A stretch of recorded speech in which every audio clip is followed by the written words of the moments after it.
Hello বন্ধু, তোমাদের সবাইকে সুরজিৎ মান্না ক্রিয়েশনস চ্যানেলের পক্ষ থেকে সুস্বাগতম। আশা করি তোমরা সকলে ভালো এবং সুস্থ আছো। আমি তোমাদের জন্য এই ভিডিওটিতে তুলে ধরছি অষ্টম শ্রেণীর ভূগোলের নবম অধ্যায় উত্তর আমেরিকা। সেই উত্তর আমেরিকা থেকে একটি 5 নম্বরের প্রশ্নের সম্পূর্ণ সমাধান করছি। আর তোমাদের কাছে অনুরোধ, তোমরা ভিডিওটি না টেনে পুরো দেখো। ভিডিওটি কেমন লাগলো কমেন্ট করে জানিও। ভিডিওটিতে লাইক দাও ও শেয়ার করো এবং সুরজিৎ মান্না ক্রিয়েশনস আমার এই চ্যানেলটিকে সাবস্ক্রাইব করে আমার চ্যানেলের পাশে থাকো। আলোচনা শুরু করছি। প্রশ্নটি হচ্ছে, উত্তর আমেরিকার জলবায়ুতে অক্ষাংশ ও সমুদ্র স্রোতের প্রভাব আলোচনা করো।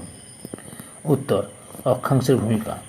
উত্তর আমেরিকা 7 ডিগ্রি উত্তর অক্ষাংশ থেকে 84 ডিগ্রি উত্তর অক্ষাংশের মধ্যে অবস্থান করছে এবং 30 ডিগ্রি থেকে 60 ডিগ্রি উত্তর অক্ষাংশের মধ্যে এই মহাদেশের বিস্তার অধিক হওয়ায় বেশিরভাগ অংশ নাতিশীতোষ্ণ জলবায়ুর অঞ্চলের অন্তর্গত।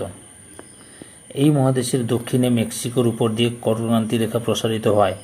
দক্ষিণ মেক্সিকো, মধ্য আমেরিকা ও ক্যারিবিয়ান দ্বীপপুঞ্জে গ্রীষ্মপ্রধান ক্রান্তীয় জলবায়ু দেখা যায়।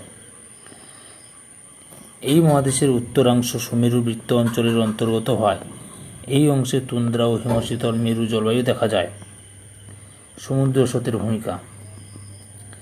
শীতকালে উত্তর আমেরিকা মহাদেশের উত্তর পূর্ব উপকূলে হিমশীতল ল্যাব্রাডর স্রোতের প্রভাবে জল জমে বরফে পরিণত হয় এবং উপকূলের তাপমাত্রা দীর্ঘদিন হিমাঙ্কের নিচে থাকে।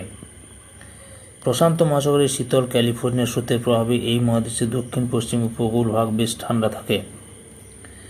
এই মহাদেশের দক্ষিণ পূর্বে উষ্ণ উপসাগরীয় স্রোত এবং উত্তর পশ্চিমে উষ্ণ আলাস্কা স্রোতের প্রভাবে সন্নিহিত উপকূল ভাগ উষ্ণ থাকে এবং এই দুই উপকূলে সারা বছর প্রচুর বৃষ্টিপাত হয়। সম্পূর্ণ ভিডিওটি দেখার জন্য তোমাদের সবাইকে অসংখ্য ধন্যবাদ।